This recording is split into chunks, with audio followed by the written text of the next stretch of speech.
Assalamualaikum warahmatullahi wabarakatuh. Pada video kali ini dibuat guna memenuhi tugas ujian tengah semester, yaitu mata kuliah teori ekonomi dengan dosen pengampu Bapak Muhammad Teguh Setiadi, SEMM.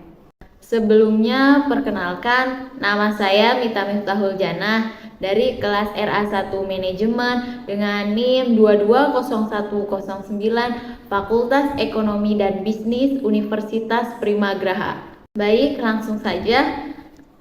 Di sini saya akan membahas beberapa materi yang di dalamnya terdapat beberapa bab, dan yang pertama yaitu ada ekonomi dan ruang lingkupnya. Selanjutnya yang kedua ada perkembangan teori ekonomi, dan yang ketiga akan membahas elastisitas permintaan dan penawaran, dan yang keempat akan membahas teori perilaku konsumen, dan selanjutnya yang kelima yaitu akan membahas teori biaya dan penerimaan, dan yang terakhir ada teori produksi dan kegiatan perusahaan. Yang pertama saya akan membahas ilmu ekonomi dan ruang lingkupnya. Selanjutnya ada pengertian ekonomi. Secara umum, bahwa ekonomi adalah sebuah bidang kajian tentang pengurusan sumber daya material individu, masyarakat, dan negara untuk meningkatkan kesejahteraan hidup manusia.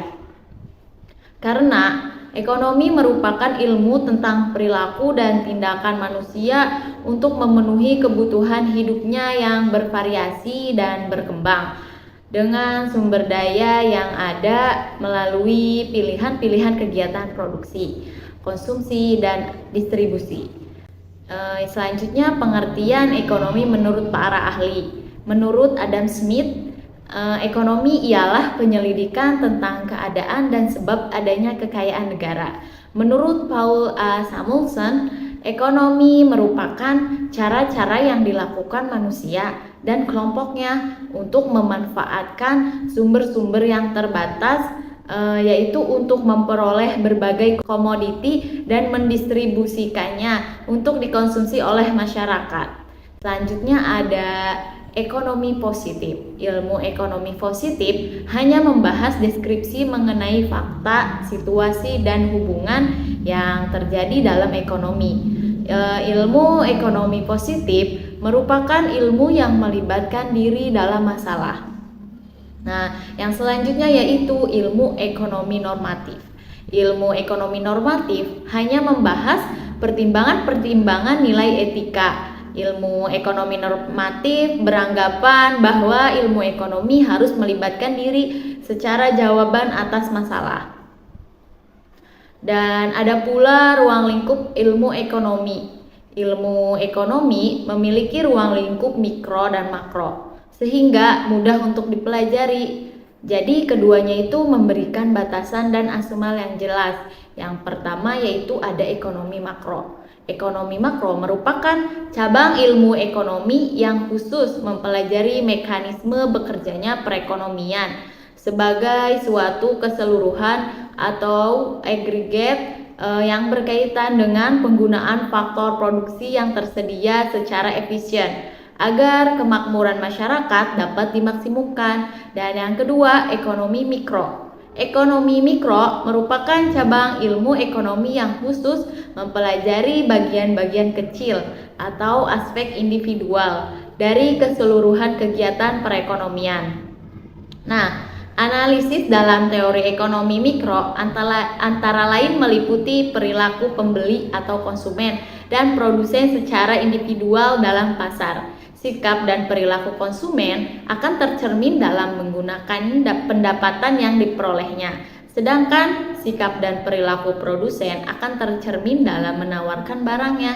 Nah, jadi inti dalam ekonomi mikro adalah masalah penentuan harga, sehingga ekonomi mikro sering dinamakan dengan teori harga atau price theory. Nah, yang selanjutnya ada peralatan analisis.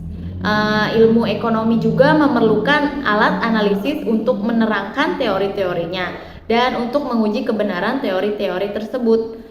seperti grafik dan kurva adalah alat analisis yang utama pada yang tingkat lebih mendalam. Matematika pula memegang peranan yang sangat penting. Selain itu, statistika juga diperlukan untuk mengumpulkan fakta dan menguji kebenaran teori ekonomi.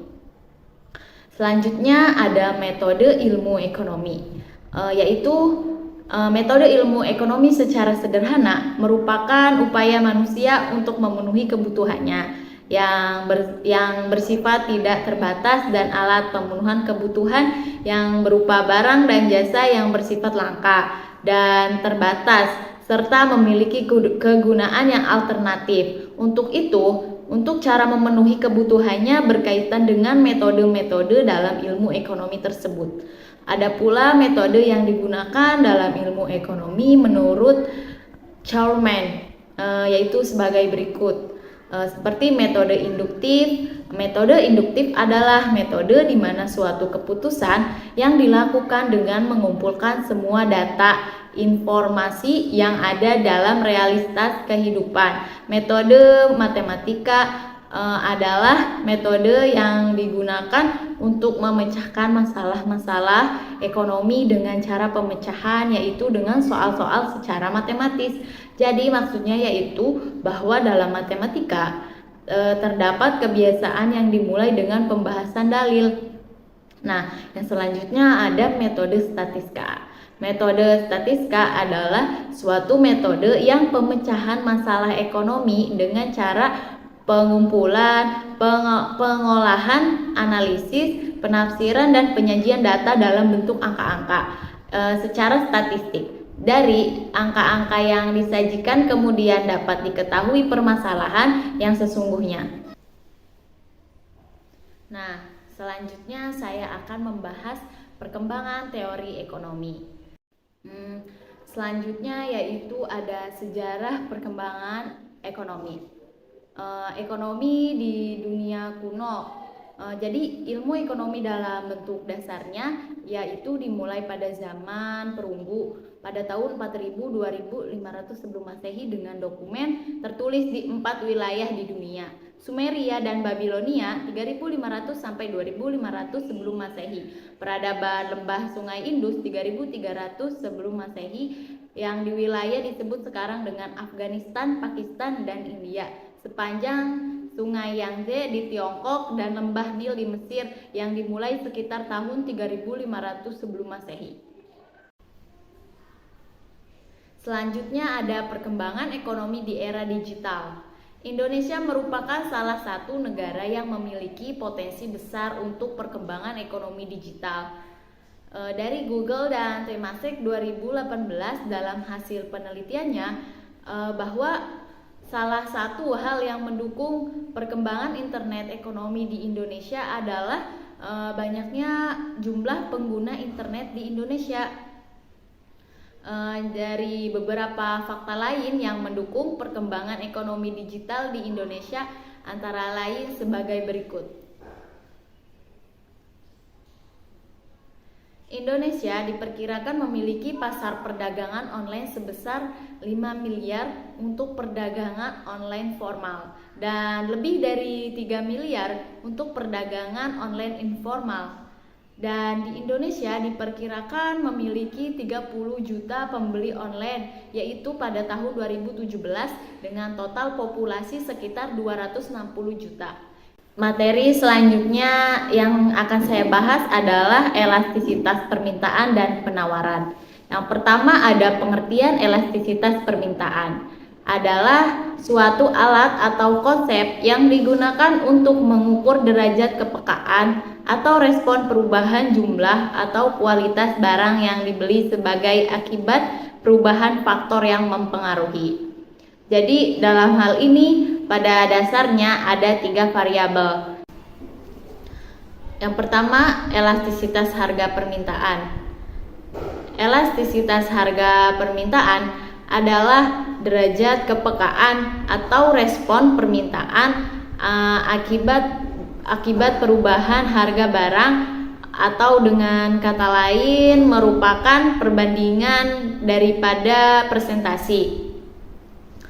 perubahan jumlah barang yang diminta dengan presentasi perubahan dengan harga di pasar sesuai dengan hukum permintaan, di mana jika harga naik maka kuantitas barang turun maupun sebaliknya. Selanjutnya yaitu rumus perhitungan. Yang pertama ada rumus elastisitas harga permintaan, yaitu ED sama dengan delta Q dikali P1 dan delta P dikali Q1.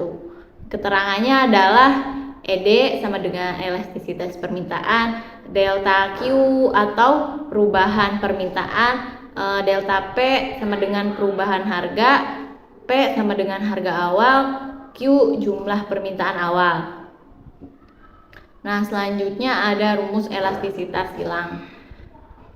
EC sama dengan perubahan permintaan barang Y per perubahan harga barang atau X, atau EC sama dengan delta QX dikali PY dan delta PY dikali dengan QX. Selanjutnya ada elastisitas penawaran. Yang pertama, pengertian elastisitas penawaran.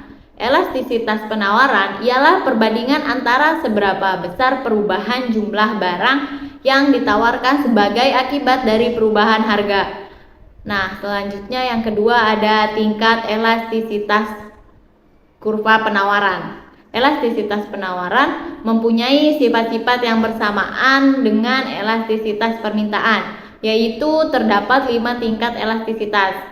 Ada elastis sempurna, ada elastisitas, ada elastisitas uniter, ada tidak elastis dan tidak elastis sempurna. Yang pertama ada elastis sempurna, terwujud apabila para penjual bersedia menjual semua barangnya pada satu harga tertentu. Dan yang ketiga ada jenis-jenis elastisitas penawaran. Yang pertama, penawaran tidak elastis sempurna. Yang kedua, penawaran tidak elastisitas. Yang ketiga, ada penawaran uniter elastisitas. Yang keempat, penawaran elastis. Yang kelima, penawaran elastis sempurna. Materi selanjutnya yang akan saya bahas adalah teori perilaku konsumen. Pengertian teori perilaku konsumen yaitu proses yang dilalui oleh seseorang atau organisasi dalam mencari, membeli, menggunakan, mengevaluasi, dan membuang produk atau jasa setelah dikonsumsi untuk memenuhi kebutuhannya. Jadi perilaku konsumen akan diperlihatkan dalam beberapa tahap, yaitu tahap sebelum pembelian, dan setelah pembelian. Pada tahap sebelum pembelian, konsumen akan melakukan pencarian informasi terlebih dahulu yang terkait produk dan jasa.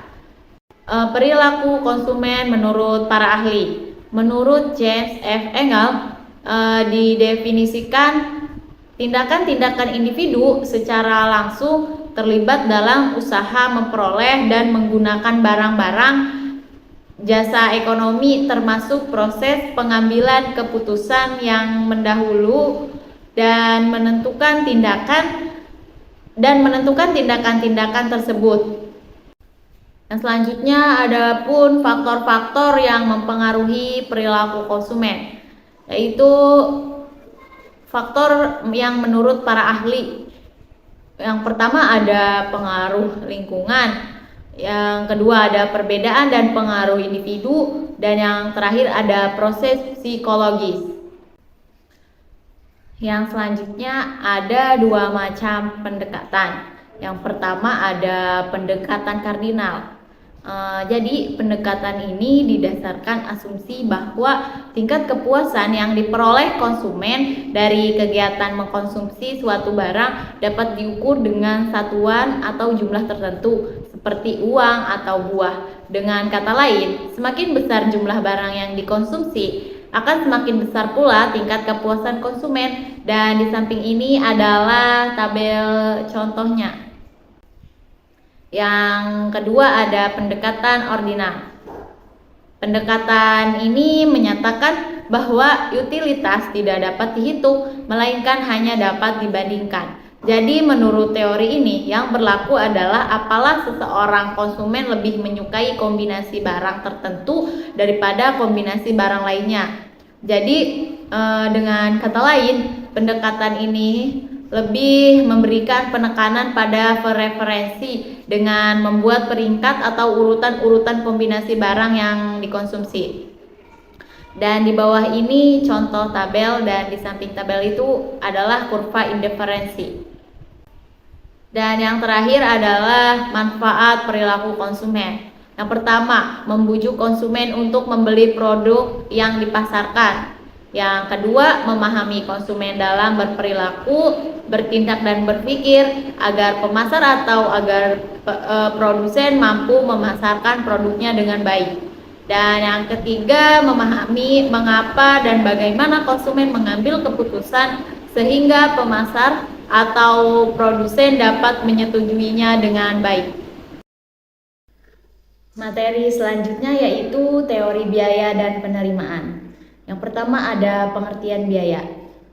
Biaya adalah jumlah uang atau sumber daya yang dikeluarkan atau dikorbankan untuk mendapatkan atau menghasilkan suatu barang atau jasa. Ini mencakup semua pengeluaran yang terkait dengan proses produksi, distribusi, atau penyediaan barang atau layanan tertentu. Biaya yang terdiri dari berbagai elemen termasuk bahan baku, tenaga kerja, overhead, biaya transaksi, biaya operasional, dan banyak lagi, tergantung pada konteksnya. Nah, pengertian biaya produksi. Pada saat melakukan suatu kegiatan usaha, setiap individu atau kelompok pasti memerlukan biaya yang digunakan untuk memproduksi suatu barang yang akan dihasilkannya. Jadi pengertian biaya produksi dalam arti sempit adalah pengorbanan sumber ekonomi untuk memperoleh aktiva. Sedangkan dalam arti luasnya, biaya produksi adalah pengorbanan sumber ekonomi yang diukur dalam satuan uang yang dilakukan untuk tujuan tertentu. Untuk menekankan biaya produksi dan untuk meningkatkan pendapatannya, menurut Mulyadi, biaya produksi adalah biaya yang terjadi untuk mengolah bahan baku menjadi produk jadi yang udah siap untuk dijual. Ada pula macam-macam biaya produksi. Yang pertama ada biaya tetap, dan yang kedua ada biaya variabel, yang ketiga ada biaya total, dan yang keempat ada biaya rata-rata, yang kelima ada biaya marginal. Hubungan antara biaya tetap dan biaya variabel adalah penting dalam analisis biaya dan perencanaan keuangan perusahaan. Dalam hubungan ini, biaya tetap dan biaya variabel bekerja sama untuk membentuk biaya total perusahaan. Selanjutnya yaitu ada teori penerimaan dan pendapatan. Menurut Budiono, tahun 2002, yang dimaksud dengan penerimaan atau revenue adalah penerimaan produksi dari hasil penjualan outputnya. Untuk mengetahui penerimaan total diperoleh dari output atau hasil produksi yang dikalikan dengan harga jual output. Ada juga hubungan antara teori biaya dan penerimaan. Nah, yang pertama ada analisis profitabilitas, yang kedua ada titik impas atau break even point, yang ketiga ada penentuan harga produk, yang keempat ada analisis kontribusi margin, yang kelima ada keputusan investasi, dan yang terakhir ada evaluasi proyek atau inovasi. Adapun beberapa faktor yang mempengaruhi biaya dan penerimaan. Nah, faktor yang mempengaruhi biaya, yang pertama ada biaya bahan baku, yang kedua ada biaya tenaga kerja, yang ketiga ada biaya overhead, yang keempat ada skala produksi, yang kelima ada biaya transportasi dan logistik. Nah, yang selanjutnya ada faktor yang mempengaruhi penerimaan. Yang pertama ada harga dan kebijakan penetapan harga. Yang kedua ada permintaan pasar, yang ketiga ada elastisitas harga, yang keempat ada pengembangan produk dan inovasi, yang kelima ada pemasaran dan promosi, yang keenam ada ketentuan hukum dan regulasi. Baik, yang selanjutnya ada pun aplikasi teori biaya dan penerimaan dalam pengambilan keputusan. Jadi, teori biaya dan penerimaan sangat relevan penerimaan dalam pengambilan keputusan bisnis. Penerapan teori ini sangat membantu perusahaan atau individu dalam membuat keputusan yang berbasis pada data, mengoptimalkan profitabilitas, dan menghindari kerugian. Dan materi yang terakhir ada teori produksi dan kegiatan perusahaan. Yang pertama ada bentuk-bentuk organisasi perusahaan. Perusahaan adalah institusi atau lembaga yang menggunakan atau memanfaatkan dan mengorganisasikan faktor-faktor produksi untuk menghasilkan suatu barang-barang dan jasa-jasa. Yang kedua ada perusahaan ditinjau dari sudut teori ekonomi. Dalam teori ekonomi, pemisalan terpenting dalam menganalisis kegiatan perusahaan adalah mereka akan melakukan kegiatan memproduksi sampai kepada tingkat di mana keuntungan mereka mencapai jumlah yang maksimum. Keuntungan atau kerugian adalah perbedaan hasil penjualan dan biaya produksi. Keuntungan diperoleh apabila hasil penjualan melebihi dari biaya produksi dan sebaliknya. Selanjutnya yang ketiga ada fungsi produksi. Fungsi produksi adalah hubungan teknis antara faktor produksi atau input dengan hasil produksi ataupun output. Yang keempat ada teori produksi dengan satu faktor berubah. Teori produksi yang sederhana menggambarkan mengenai hubungan di antara tingkat produksi suatu barang dengan jumlah tenaga kerja yang digunakan untuk menghasilkan berbagai tingkat produksi barang tersebut. Ada kurva produksi sama atau isoquen. Isoquen adalah kurva yang menggambarkan berbagai kombinasi penggunaan dua macam faktor produksi variabel secara efisien. Yang kedua ada meminimumkan biaya atau memaksimumkan produksi. Selanjutnya yang kelima ada teori produksi dengan dua faktor berubah.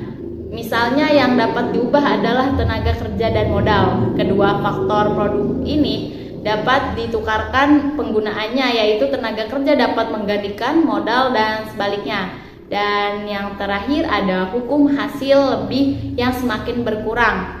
Hukum hasil lebih yang semakin berkurang menyatakan bahwa apabila faktor produksi yang dapat diubah jumlahnya terus-menerus ditambah sebanyak 1 unit, pada mulanya produksi total akan semakin banyak pertambahannya. Tetapi jika sudah mencapai suatu tingkat tertentu, produksi tambahan akan semakin berkurang dan akhirnya mencapai nilai negatif.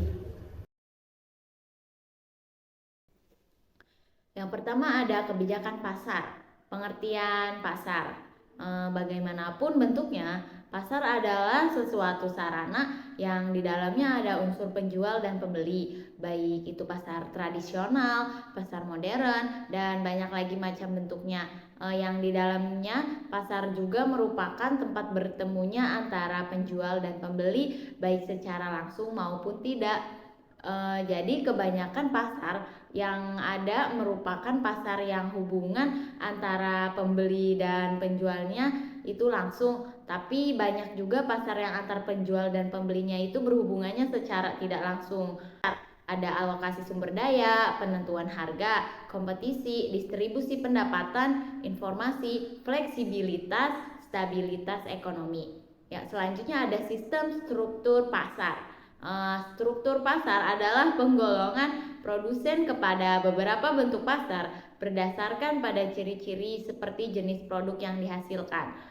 Banyaknya perusahaan dalam industri, mudah tidaknya keluar atau masuk ke dalam industri, yang peranan iklan dalam kegiatan industri. Pada analisa ekonomi dibedakan menjadi pasar persaingan sempurna dan pasar persaingan tidak sempurna, yang meliputi monopoli, oligopoli, duopoli, monopolistik, monopsoni, duopsoni, dan oligopsoni. Yang pertama selanjutnya pasar persaingan sempurna. Jenis pasar persaingan sempurna terjadi ketika jumlah produsen sangat banyak sekali dengan memproduksi produk yang sejenis dan mirip dengan jumlah konsumen yang banyak. Seperti contohnya yaitu produk seperti beras, gandum, batu bara, kentang, dan lain-lain. Pasar persaingan tidak sempurna Yang pertama ada pasar monopoli. Pasar monopoli adalah suatu bentuk interaksi antara permintaan dan penawaran, yang dimana hanya ada satu penjual atau produsen yang berhadapan dengan banyak pembeli atau konsumen. Yang kedua, pasar oligopoli. Pasar oligopoli adalah suatu bentuk interaksi permintaan dan penawaran yang dimana terdapat beberapa penjual atau produsen yang menguasai seluruh permintaan pasar. Yang ketiga ada pasar duopoli. Pasar duopoli adalah suatu pasar di mana penawaran suatu jenis barang yang dikuasai oleh dua perusahaan.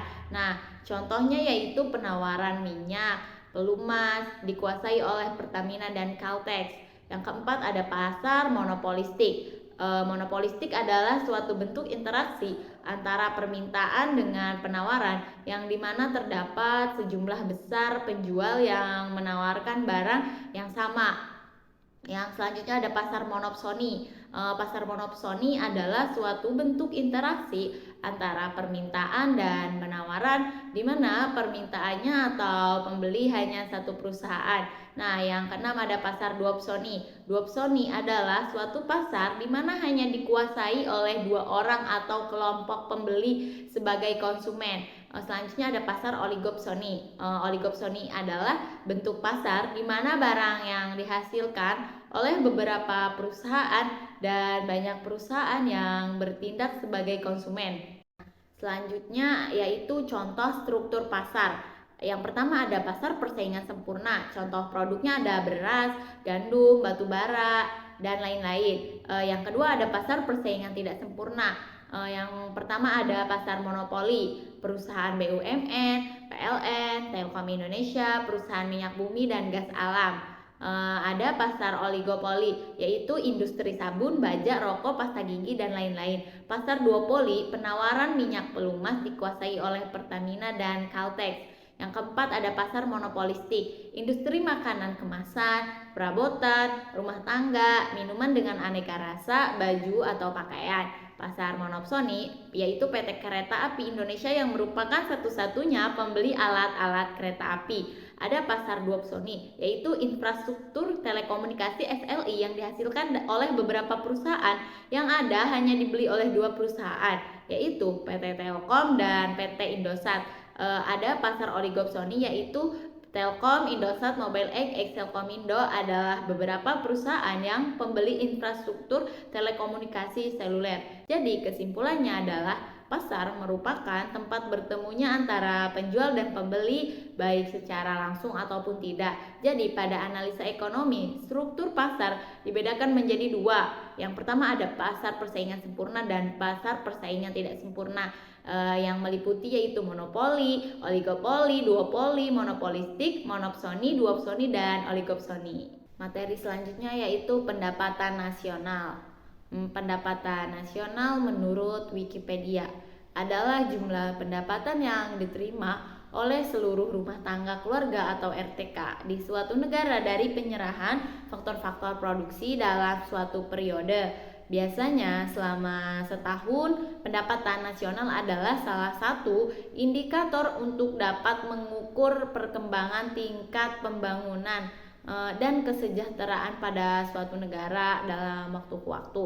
Dengan menggunakan metode perhitungan pendapatan nasional juga dapat diketahui arah dan tujuan ataupun struktur perekonomian suatu negara. Selain itu, menghitung pendapatan nasional juga bermanfaat untuk mengetahui tingkat kemakmuran suatu negara, mengevaluasi kinerja perekonomian dalam skala tertentu. Nah, selanjutnya ada konsep pendapatan nasional. Pendapatan nasional dapat dibagi dalam beberapa kategori. Yang pertama ada produk domestik bruto atau GDP, merupakan jumlah produk berupa barang dan jasa yang dihasilkan oleh unit-unit produksi di dalam batas wilayah suatu negara atau domestik selama 1 tahun, baik penduduk negara maupun penduduk asing yang berada di negara tersebut.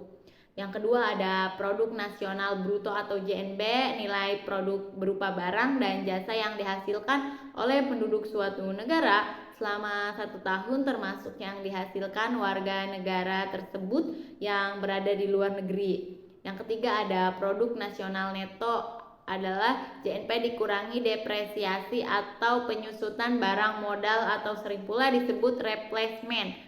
Pendapatan nasional neto adalah pendapatan yang dihitung menurut jumlah balas jasa yang diterima oleh masyarakat sebagai pemilik faktor produksi. Yang kelima ada pendapatan perseorangan, adalah jumlah pendapatan yang diterima oleh setiap orang dalam masyarakat termasuk pendapatan yang diperoleh tanpa melakukan kegiatan apapun.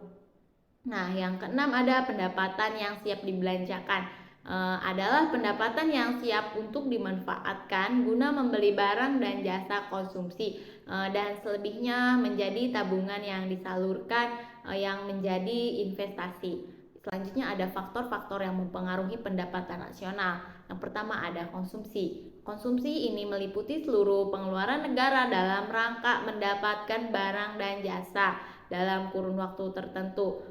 Tingkat konsumsi ini akan mempengaruhi pendapatan nasional. Semakin tinggi konsumsi suatu negara, maka pendapatan akan semakin menurun dan sebaliknya.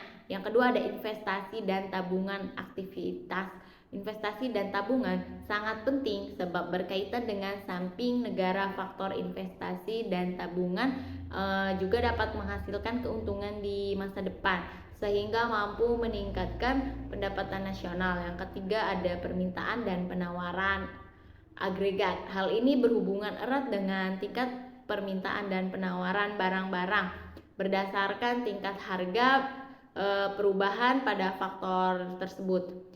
Selanjutnya ada metode perhitungan pendapatan nasional. Jadi pendekatan pendapatan adalah suatu pendapatan di mana pendapatan nasional yang diperoleh dengan cara menjumlahkan pendapatan dari berbagai faktor produksi yang memberikan sumbangan terhadap proses produksi. Ada kompensasi untuk pekerja, pendapatan upah dan gaji serta penerimaan lain seperti pemberian tunjangan pensiun, jaminan sosial dan pendapatan lainnya. Yang B, keuntungan perusahaan merupakan pendapatan yang dihasilkan suatu perusahaan karena mengelola sumber daya yang dimilikinya. Yang C, pendapatan usaha perorangan merupakan pendapatan yang diterima dan digunakan tenaga kerja dan hasil usaha orang yang seperti petani. D, pendapatan sewa merupakan balas jasa yang diberikan pada pemilik sumber daya yang digunakan untuk kegiatan ekonomi. E, bunga neto. Bunga neto dibayar oleh perusahaan kurang dengan bunga yang uang diterima adalah perusahaan ditambah neto yang diterima dari luar negeri. Jadi pendapatan pengeluaran. Pendapatan nasional diperoleh dengan cara menjumlahkan nilai pasar dari pengeluaran sektor rumah tangga untuk barang konsumsi dan jasa. Keterangannya sebagai berikut. PDB produk domestik bruto. C, konsumsi rumah tangga. I, investasi. S, tabungan. G, pengeluaran pemerintah. X, total ekspor. M, sama dengan total impor. Jadi kesimpulan yang kita dapat adalah antara jumlah pendapatan yang diterima oleh seluruh rumah tangga keluarga di suatu negara dari penyerahan faktor-faktor produksi dalam satu periode biasanya selama setahun, yang dijadikan sebagai salah satu indikator untuk dapat mengukur perkembangan tingkat pembangunan dan kesejahteraan pada suatu negara dalam waktu ke waktu. Selanjutnya yaitu persaingan monopolitis. Yang pertama ada pengertian persaingan monopolitis. Pasar persaingan monopolitis adalah dasarnya pada pasar yang berada di antara dua jenis pasar yang ekstrim, yaitu persaingan sempurna dan monopoli. Oleh sebab itu, sifat-sifatnya mengandung unsur-unsur sifat pasar monopoli dan unsur-unsur sifat pasar persaingan sempurna.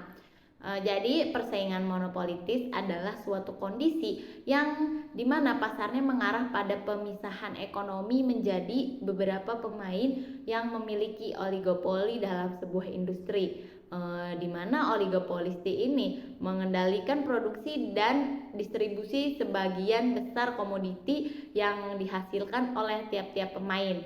Selanjutnya ada bentuk-bentuk persaingan monopolitis. Persaingan monopolitis yang mengendalikan rahasia produksi. Dalam kasus ini, satu pemain di pasar memiliki monopoli dalam produksi sebuah produk.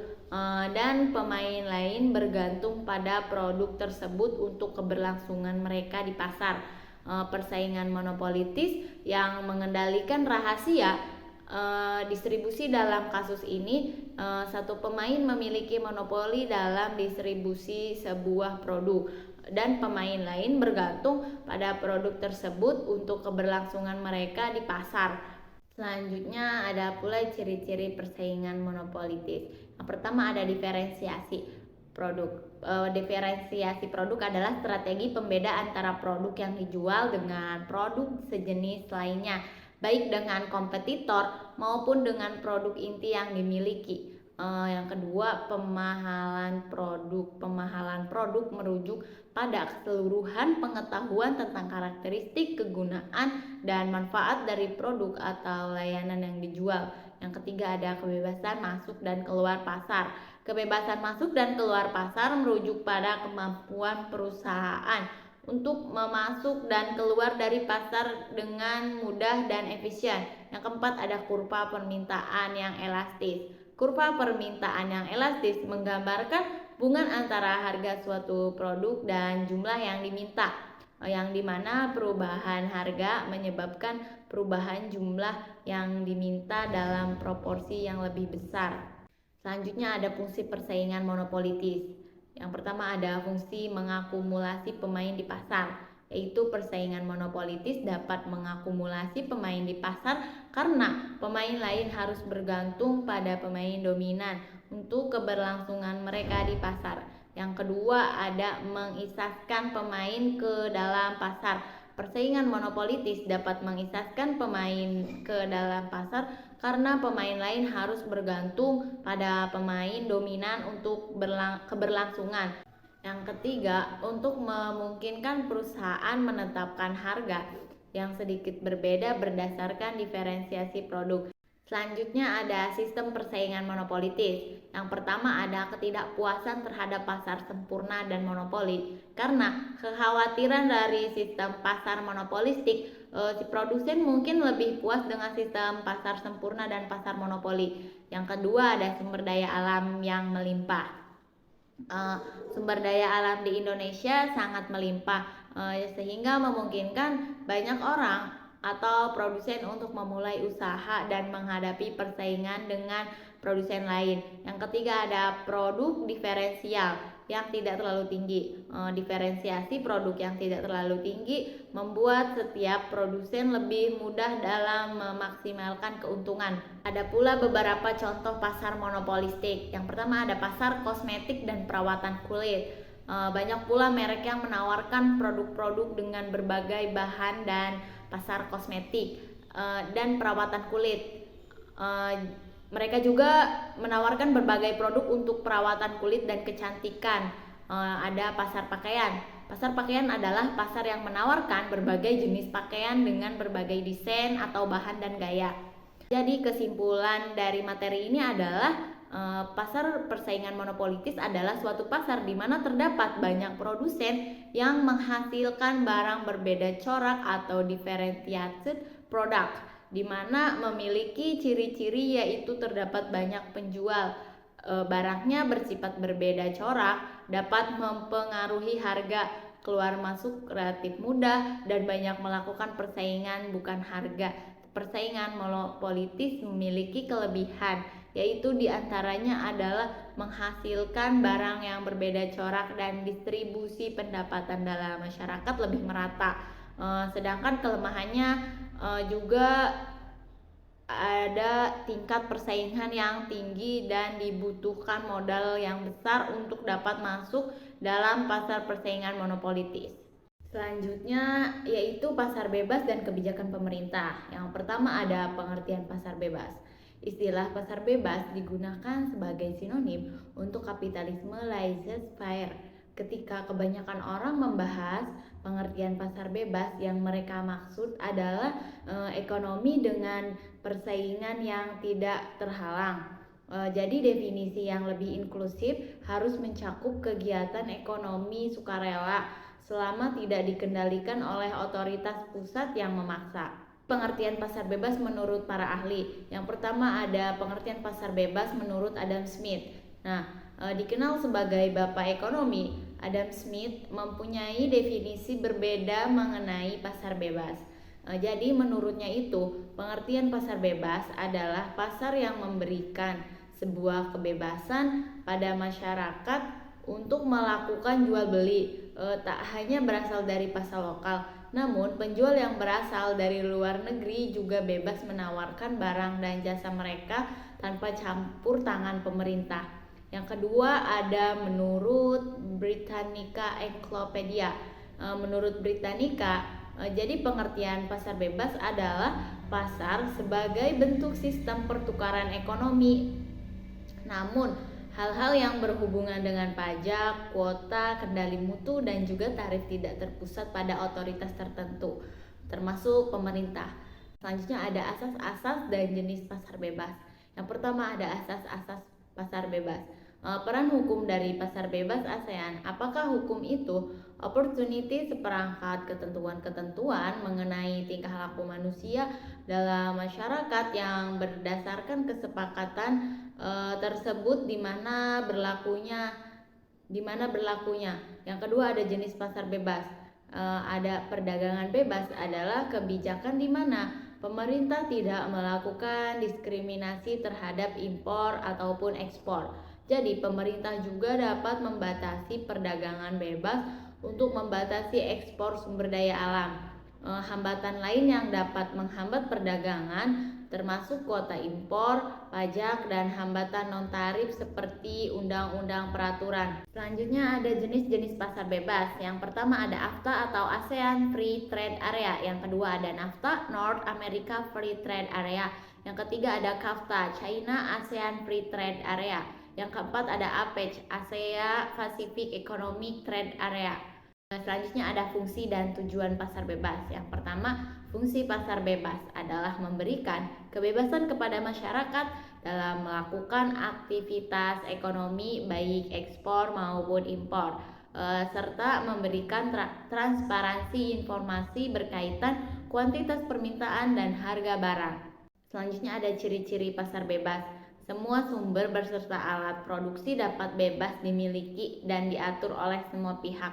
Terdapat pembagian kelas-kelas pekerja dan pemilik modal dalam sistem perekonomian.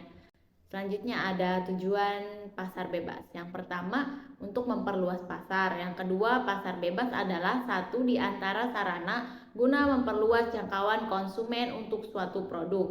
Hal ini karena hambatan ekspor-impor tiap negara makin menipis sehingga produsen dapat melakukan riset pasar internasional. Jadi kesimpulan dari pasar bebas adalah pasar yang dimana pertukaran sukarela dan hukum penawaran dan permintaan yang menyediakan satu-satunya dasar untuk sistem ekonomi tanpa campur tangan pemerintah.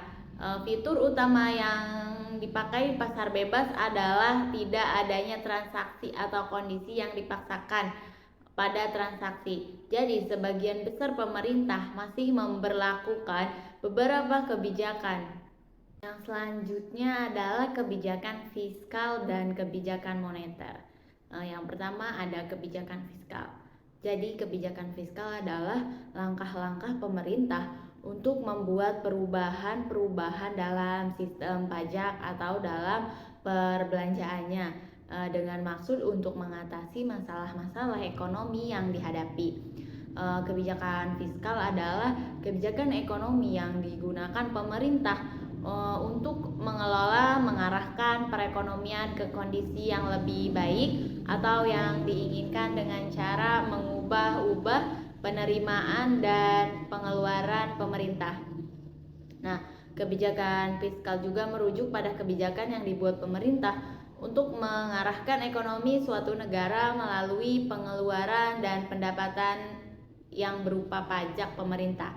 Jadi berdasarkan dari beberapa teori dan pendapat yang dijelaskan di atas dapat kita simpulkan bahwa kebijakan fiskal adalah suatu kebijakan ekonomi yang dilakukan oleh pemerintah dalam pengelolaan keuangan negara untuk mengarahkan kondisi perekonomian menjadi lebih baik yang terbatas pada sumber-sumber penerimaan dan alokasi pengeluaran negara yang tercantum dalam APBN. Selanjutnya ada fungsi kebijakan fiskal.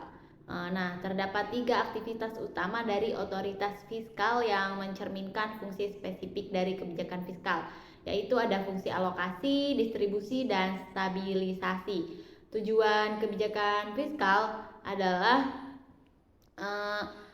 untuk mengatur tingkat pertumbuhan ekonomi, menciptakan lapangan kerja, menjaga stabilitas fiskal negara, mengurangi tingkat pengangguran, dan pemborosan sumber daya untuk mewujudkan keadilan sosial, mendorong laju investasi, membantu mencorong laju investasi, membuka kesempatan kerja yang luas, serta menjaga stabilitas atau kestabilan harga barang serta jasa, sehingga terhindar dari inflasi. Jadi melalui kebijakan fiskal, pemerintah juga dapat mengelola tingkat pengeluaran dan pendapatan negara untuk mencapai tujuan. Selanjutnya yaitu jenis-jenis kebijakan fiskal. Nah, dari sudut ekonomi makro, kebijakan fiskal dapat dibedakan menjadi 2, yaitu kebijakan fiskal ekspansif dan kebijakan fiskal kontradiktif. Nah, kebijakan fiskal ekspansif adalah suatu kebijakan ekonomi dalam rangka mengarahkan kondisi perekonomian lebih baik dengan jalan mengubah penerimaan dan pengeluaran pemerintah. Pada saat munculnya kontraksional gap, yaitu ditandai oleh tingginya tingkat pengangguran. Kebijakan ekspansif dilakukan dengan cara menaikkan pengeluaran pemerintah atau menurunkan pajak untuk meningkatkan output. Kebijakan fiskal kontradiktif adalah kebijakan pemerintah dengan cara menurunkan belanja negara dan menaikkan tingkat pajak. Jadi kebijakan ini bertujuan untuk menurunkan daya beli masyarakat dan mengatasi inflasi. Yang selanjutnya ada instrumen kebijakan fiskal. Nah, instrumen kebijakan fiskal adalah alat yang digunakan oleh pemerintah untuk mengatur pengeluaran, pendapatan, dan utang negara guna mencapai tujuan-tujuan. Kebijakan fiskal, instrumen kebijakan fiskal meliputi pajak, pengeluaran belanja, obligasi publik, dan alokasi anggaran. Jadi pajak adalah instrumen kebijakan fiskal yang paling penting karena dapat meningkatkan atau menurunkan daya beli masyarakat. Pengeluaran belanja negara juga merupakan instrumen kebijakan fiskal yang penting karena dapat mempengaruhi pertumbuhan ekonomi. Instrumen kebijakan fiskal lainnya meliputi obligasi publik dan alokasi anggaran. Instrumen ini juga digunakan untuk mencapai tujuan-tujuan kebijakan fiskal seperti menjaga keseimbangan anggaran, meningkatkan pertumbuhan ekonomi, dan meningkatkan kesejahteraan masyarakat. Ada pula contoh kebijakan fiskal. Berikut ini beberapa contoh kebijakan fiskal. Yang pertama, pada saat perekonomian nasional sedang mengalami inflasi, maka pemerintah akan mengurangi kelebihan permintaan masyarakat, yaitu dengan cara memperkecil pembelanjaan dan atau menaikkan pajak agar tercipta kestabilan kembali. Cara seperti ini juga disebut dengan pengelolaan anggaran. Yang kedua ada menaikkan jumlah pajak dan jenis pajak. Yang ketiga melakukan pinjaman negara, misalnya dengan mengeluarkan obligasi pemerintah. Yang keempat, melakukan penghematan pengeluaran negara. Yang kelima, mewajibkan kepemilikan NPWP atau nomor pokok wajib pajak untuk meningkatkan wajib pajak. Yang selanjutnya adalah kebijakan moneter. Kebijakan moneter adalah upaya mengendalikan atau mengarahkan perekonomian makro ke kondisi yang diinginkan atau yang lebih baik dengan cara mengatur jumlah uang yang beredar. Yang dimaksud dengan kondisi yang lebih baik adalah meningkatnya output keseimbangan atau terpeliharanya stabilitas harga atau inflasi yang terkontrol. Melalui kebijakan moneter, pemerintah dapat mempertahankan, menambah, atau mengurangi jumlah uang yang beredar dalam upaya untuk mempertahankan kemampuan ekonomi yang tumbuh sekaligus mengendalikan inflasi. Jadi kebijakan moneter adalah tindakan yang dilakukan oleh otoritas moneter, biasanya bank sentral, untuk mempengaruhi jumlah uang yang beredar dan kredit pada gilarirnya yang mempengaruhi kegiatan ekonomi masyarakat. Kebijakan moneter pada prinsipnya dapat dikelompokkan menjadi dua, yang itu pengendalian permintaan dan target moneter. Ada pula fungsi kebijakan moneter. Fungsi dari kebijakan moneter itu adalah mencapai stabilitas nilai mata uang suatu negara, memelihara stabilitas sistem pembayaran, mempengaruhi ekspektasi dan perilaku masyarakat dalam kegiatan konsumsi, produksi, dan investasi untuk mengurangi ketidakpastian ke depan, menjaga keseimbangan neraca pembayaran internasional, dan juga untuk mendorong pertumbuhan ekonomi, menjaga stabilitas harga, dan mengendalikan laju inflasi. Berikut pula ada tujuan kebijakan moneter. Yang pertama, mencapai stabilitas nilai mata uang. Yang kedua, mendukung pertumbuhan ekonomi berkelanjutan. Yang ketiga, ada memelihara stabilitas sistem keuangan. Yang keempat, menjaga stabilitas sistem pembayaran. Yang kelima, mengurangi ketidakpastian ke depan. Ada pula jenis-jenis kebijakan moneter. Jadi dari sudut ekonomi makro, maka kebijakan moneter dapat dibedakan menjadi dua, yaitu kebijakan moneter ekspansif dan kebijakan moneter kontraktif. Yang pertama ada kebijakan moneter ekspansif adalah suatu kebijakan dalam rangka menambah jumlah uang yang beredar pada saat munculnya kontraksional gap. Sedangkan kebijakan moneter kontraktif adalah suatu kebijakan dalam rangka mengurangi jumlah uang yang beredar, yang disebut juga kebijakan uang ketat atau tight money policy. Selanjutnya ada instrumen kebijakan moneter. Instrumen kebijakan moneter juga mencakup berbagai alat yang digunakan oleh bank sentral untuk mengendalikan jumlah uang yang beredar dan suku bunga guna mencapai tujuan-tujuan kebijakan moneter.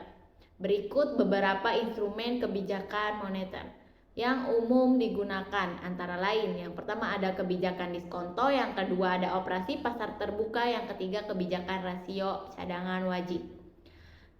Selanjutnya ada contoh kebijakan moneter. Bank Indonesia melelang sertifikatnya atau bisa juga membeli surat-surat berharga di pasar modal. Jika kondisi tingkat kegiatan ekonomi masih berada di harapan, maka bank sentral akan menurunkan tingkat suku bunga. Hal ini juga akan membuat masyarakat melakukan pinjaman, sehingga banyak investasi yang ada di masyarakat. Begitu juga sebaliknya, jika bank sentral ingin membatasi kegiatan ekonomi, maka tingkat suku bunga akan dinaikkan. Hal ini akan membuat masyarakat atau pengusaha banyak menabung sehingga uang yang beredar dapat dikurangi. Kesimpulan dari materi di atas adalah kebijakan moneter dan fiskal memiliki peran vital dalam mengatur perekonomian suatu negara. Keduanya juga saling melengkapi dalam mencapai tujuan-tujuan ekonomi yang diinginkan, seperti menjaga stabilitas harga, mendorong pertumbuhan ekonomi, dan menciptakan lapangan pekerjaan. Materi yang selanjutnya adalah konsep dasar perekonomian terbuka. Yang pertama ada definisi perekonomian terbuka. Jadi dalam perekonomian terbuka, negara tidak hanya terlibat dalam kegiatan ekonomi di dalam batas-batas nasionalnya sendiri, tetapi juga negara akan terlibat dalam hubungan perdagangan dan investasi dengan negara-negara lain di dunia. Perekonomian terbuka juga memberikan peluang bagi pertumbuhan ekonomi dan akses ke sumber daya internasional, tetapi juga meningkatkan kerentanan terhadap perubahan di pasar global. Selanjutnya ada perbedaan dengan perekonomian tertutup. Jadi perekonomian terbuka dan perekonomian tertutup adalah dua konsep yang memiliki perbedaan mendasar dalam hal hubungan ekonomi dengan dunia luar. Jadi berikut ini adalah beberapa perbedaan antara perekonomian terbuka dan perekonomian tertutup. Yang pertama ada perdagangan internasional, yang kedua ada arus modal, yang ketiga ada pasar valuta asing, yang keempat pengaruh ekonomi global, yang kelima kemandirian ekonomi. Selanjutnya ada fungsi-fungsi perekonomian terbuka. Fungsi utama perekonomian terbuka adalah memfasilitasi perdagangan internasional dengan terlibat dalam ekspor dan impor barang dan jasa. Negara juga dapat memanfaatkan keunggulan kooperatif untuk meningkatkan produksi dan pertumbuhan ekonomi. Perekonomian terbuka memungkinkan aliran modal internasional. Ya, tujuan penerapan perekonomian terbuka. Yang pertama adalah pertumbuhan ekonomi. Jadi salah satu tujuan utama penerapan perekonomian terbuka adalah untuk mencapai pertumbuhan ekonomi yang berkelanjutan. Yang kedua ada efisiensi dan inovasi. Perekonomian terbuka mendorong efisiensi dan inovasi. Yang ketiga diversifikasi ekonomi. Terlibat dalam perdagangan internasional memungkinkan negara untuk diversifikasi struktur ekonominya. Akses terhadap sumber daya. Perekonomian terbuka memberikan akses terhadap sumber daya internasional. Yang kelima, penyebab stabilitas ekonomi. Pemerintah dapat menggunakan perekonomian terbuka sebagai alat untuk mencapai stabilitas ekonomi. Yang keenam, pengangguran kemiskinan. Dengan menciptakan peluang kerja melalui pertumbuhan ekonomi dan perdagangan internasional, perekonomian terbuka dapat berkontribusi pada pengurangan tingkat kemiskinan. Yang selanjutnya ada model dan pendekatan perekonomian terbuka. Model Mandel-Fleming. Yang pertama, faktor-faktor yang mempengaruhi model Mandel-Fleming adalah suatu model ekonomi makro yang menggambarkan suatu hubungan antara nilai tukar, kebijakan moneter dan kebijakan fiskal dalam perekonomian terbuka. Yang kedua, contoh penerapan model Mandel-Fleming. Misalkan suatu negara mengalami depresiasi nilai tukar mata uangnya. Dalam konteks model Mandel-Fleming, beberapa konsekuensi dan tindakan yang dapat terjadi adalah efek pada ekspor dan impor, kebijakan moneter, kebijakan fiskal, mobilitas modal. Selanjutnya ada pendekatan keseimbangan pembayaran. Yang pertama, definisi dan komponen keseimbangan pembayaran. Pendekatan keseimbangan pembayaran adalah suatu analisis yang memeriksa transaksi ekonomi antara suatu negara dan negara lain dalam suatu periode waktu tertentu. Yang kedua ada implikasi keseimbangan pembayaran pada perekonomian terbuka. Pengaruh pada nilai tukar mata uang, pengaruh pada pertumbuhan ekonomi, atau yang terakhir ada ketergantungan pada modal asing, stabilitas ekonomi global, kebijakan ekonomi, dan koreksi ketidakseimbangan. Contoh penerapan perekonomian terbuka. Ada studi kasus negara A. Di sini saya akan mengambil contoh studi kasus dari negara Jerman untuk menggambarkan penerapan perekonomian terbuka. Yang ke-1 ada kebijakan perdagangan. Keanggotaan di Uni Eropa, Jerman sebagai anggota Uni Eropa menerapkan kebijakan perdagangan yang bebas di dalam blok ekonomi ini. Ini memungkinkan Jerman untuk melakukan perdagangan bebas dengan anggota UE tanpa adanya tarif perdagangan antar negara. Yang kedua, pengaruh fluktuasi nilai tukar. Pengaruh pada ekspor dan impor, Jerman juga memiliki ekonomi yang sangat tergantung pada ekspor. Fluktuasi nilai tukar euro terhadap mata uang utama pasar internasional. Selanjutnya adalah dampak globalisasi dan tantangan. Jadi peran perekonomian terbuka dalam globalisasi perekonomian terbuka memegang peran integral dalam mewujudkan globalisasi yang melibatkan integrasi ekonomi, politik, dan sosial antara negara-negara di seluruh dunia. Selain perdagangan internasional, aliran modal internasional menjadi landasan utama. Ada pula tantangan yang dihadapi dalam menerapkan perekonomian terbuka. Salah satunya tantangan utama perekonomian terbuka yaitu vulnerabilitas terhadap fluktuasi ekonomi global. Yaitu perekonomian terbuka rentan terhadap fluktuasi ekonomi global, terutama dalam konteks nilai tukar mata uang. Jadi kesimpulan dari materi yang sudah saya bahas adalah konsep perekonomian terbuka menjadi fenomena penting dalam dunia globalisasi saat ini. Perekonomian terbuka juga membuka pintu bagi interaksi ekonomi antar negara yang melibatkan perdagangan internasional, aliran modal, dan perubahan nilai tukar mata uang. Melalui integrasi ini, negara-negara dapat memperoleh dan juga mendapatkan manfaat dalam bentuk pertumbuhan ekonomi, transfer teknologi, dan kerjasama lintas batas.